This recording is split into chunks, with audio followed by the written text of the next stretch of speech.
Morning, it's day 4. So we had a good night's sleep in the tent, and it was very peaceful. I slept all night without waking up at all.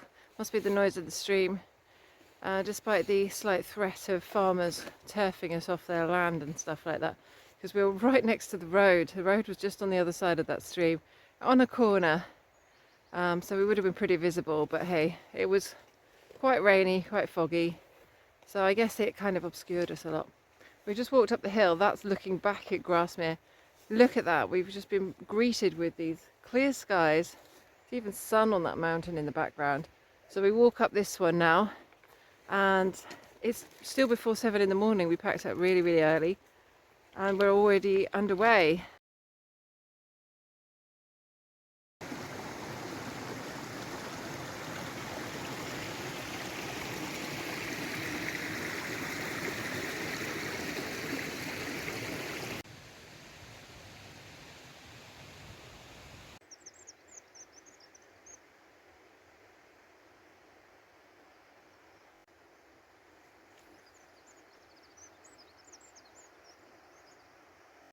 So this is a Herdwick sheep. It's a particular type of sheep that live in this area. They have this sort of grey, creamy colouring. In Grasmere they had a shop that was selling all of the products from wool that they're making out of their wool, like blankets and cushions and things. You can see the colours better in this one. They don't seem to mind people at all. Oh, are you coming? No, there's lots of luscious grass down there. Very cute. We've just been walking up this really steep bit. We've still got a bit to go. But we saw a girl that had stayed up there last night while camping. She said she stayed at the tarn. What's the name of the tarn, Paul? Grisdale Tarn. Excuse my bad memory. So she said it had taken her about 35 minutes to walk from the tarn to just down there. So we immediately decided that's where we were going to have breakfast. But obviously we're going uphill and she was coming downhill, so it might take us a little bit more.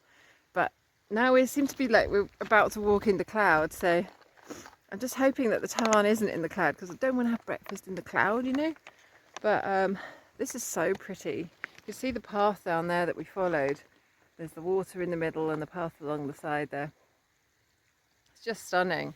And it's so early, it's still 10 to 8 in the morning, so I think we get to it looks like we're almost at the top of this first stretch, and hopefully we'll get a view, maybe not because we're going in the clouds, and we'll be able to tell how far the tarn is away from us.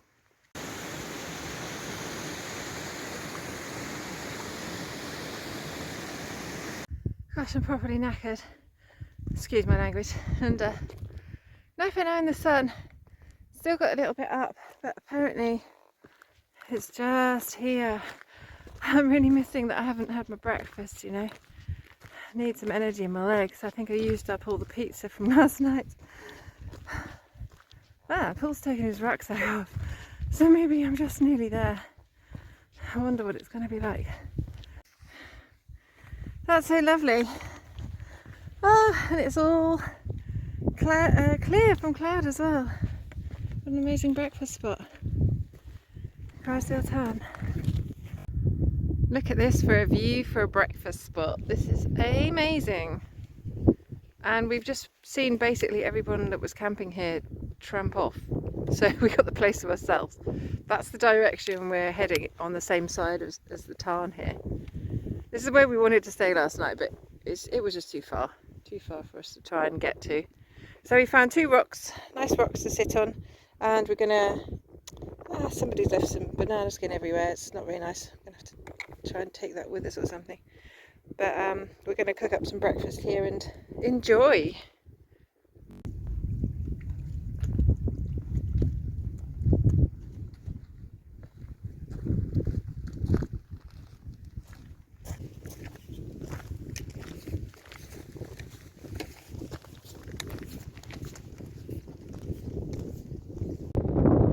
Tarn Crag. We've left the tarn behind us, Grimsdale Tarn, and now we're going down into this valley where it finishes at Patterdale. So that's where we were trying to end up at yesterday. And then when we get to Patterdale, we're going to obviously continue on, and there's another mountain that we've got to deal with. Just going across the mountain hut with the waterfalls behind it. It looks stunning. It's gone quite misty in the valley now.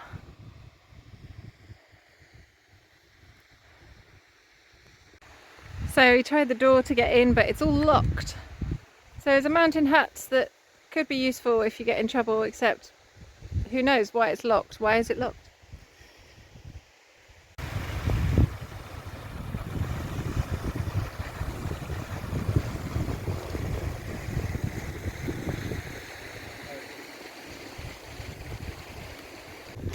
There's water running out from all directions up here.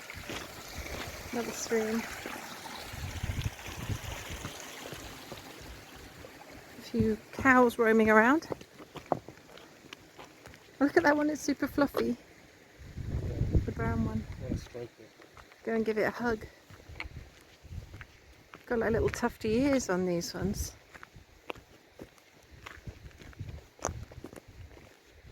They're cute, aren't they? I think they're bullocks. Oh, look at this, we've got a better path. We were just talking about me struggling on these sort of rocky, bouldery, stony paths. It takes a lot of concentration all the time, and you feel like you have to look at your feet to put your feet down carefully. And it also just makes it a lot slower going. So you can't kind of tick off the miles as quickly.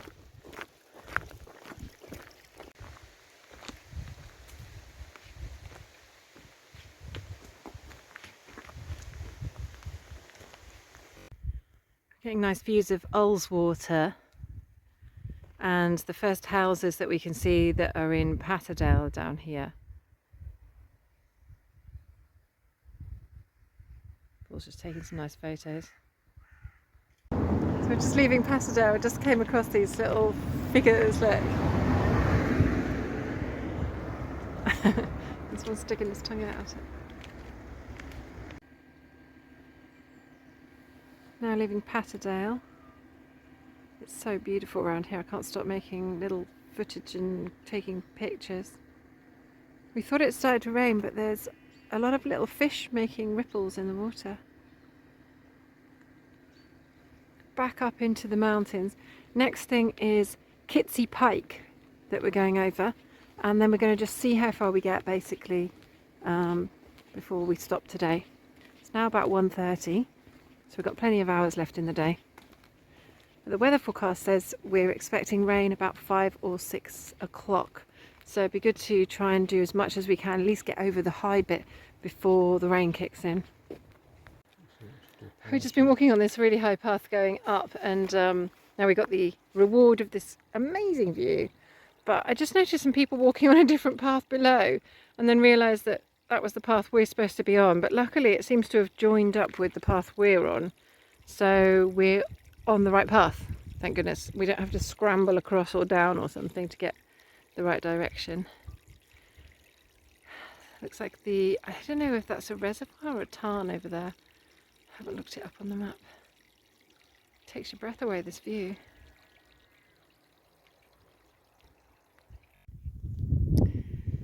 This is Angle Tarn. It's a really cute looking tarn. It's got little islands in it, look. So we're going to stop here and have a little snack before we carry on. Got a different view now than what we had before.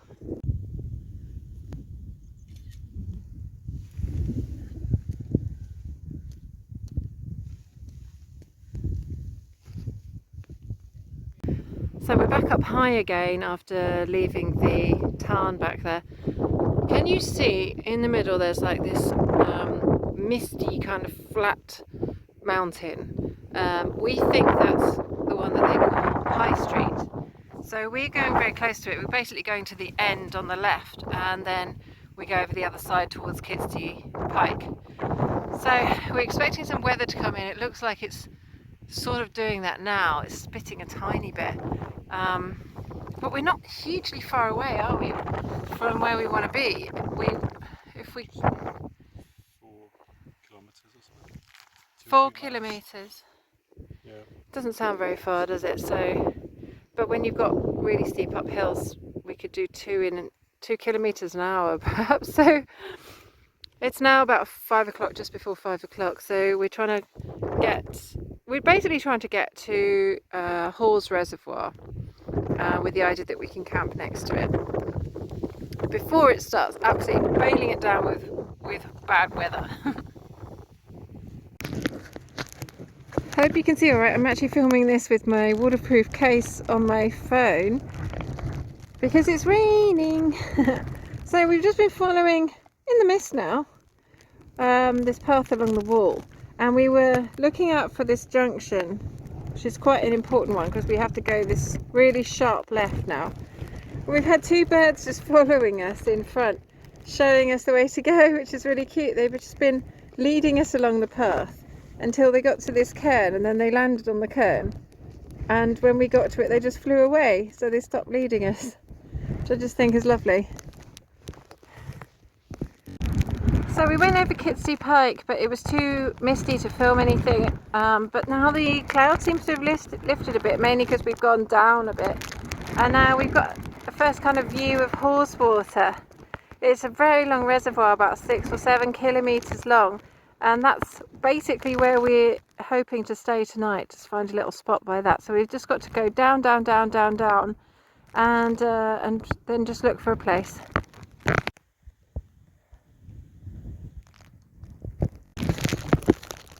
So yes, really, this is Paul flicking sheep shit. So it's such a really steep path that it's so slippery, and my knees are giving out right now. So we decided we're going to camp up here and have this magnificent view of the reservoir when we wake up. But the sheep picked the spot before us, so we've got to clear out their droppings so that we can make a nice little patch for ourselves. This is like the most flat bit we can find. Paul's got good flicking action, don't you think?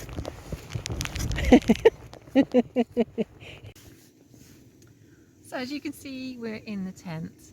Paul's just here cooking some dinner up on the side, getting some cuppa soups for us, and we've got some green Thai curry tent meals tonight, which is luxury. I've actually found it pretty difficult filming this afternoon because it was just this spitty rain, and then it got a bit windy. So we went over Kitsey Pike, which was great, but we couldn't see anything because we're basically in a cloud. So did my best, but I couldn't show you the views because we couldn't see any. But the best thing about it was I was just smiling as I was walking along because there was these little birds, and they were flying along the path, and then they'd stop, and it was like they were waiting for us, like they wanted to lead us the way through the mist or something. And they did it all the way until we got to basically the summit of Kitsey Pike, and then they flew away. I thought that was lovely. So thank you, little birds.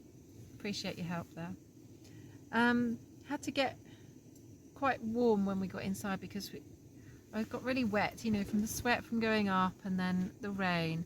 So we managed to get it quite cozy in here now.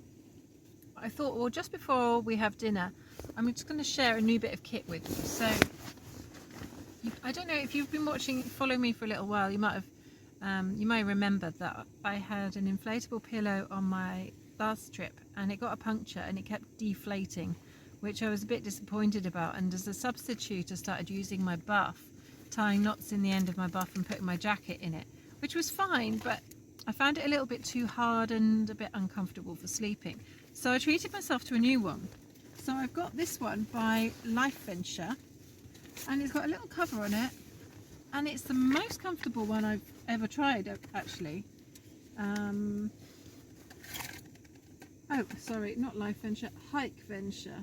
Yeah, I thought I'd better double check that. Hike Venture, there's a little label there for it. But it's got this kind of little quilted cover thing, so it makes it soft on your head as well. Easy to wash, obviously. But it seems like it's not like a normal inflatable pillow, because the other one used to just dash away from me all the time. But this one, it's got an elastic on the back, so you can actually like put it around the top of your sleep mat and it stays in place. So I've tried it out the last 3 or 4 nights, and I gotta say I'm pretty impressed with it, and it wasn't overly expensive either. So that's a good thing. But other than that, I haven't really got any more kit, although you may have noticed that I have a new buff. And the reason I got a new buff is because it's longer, because I was making a pillow out of the other one. It was too short and it was really hard to tie the knots when I had my jacket in it. So I thought I'll get a longer one and then it'll be more versatile. So we're just going to chill out now and have a bite to eat and basically sleep. But the best thing is we can open the end of the tent in the morning. Let me just show you that way. The end of the tent opens up, and on the other side of that we get a view of Haweswater Reservoir. Well, hopefully the weather forecast doesn't look great for the morning, but fingers crossed we're going to have this magnificent view over there, so that when we eat our breakfast we can enjoy. Alright, so that's the end of day 4, and we'll see you tomorrow.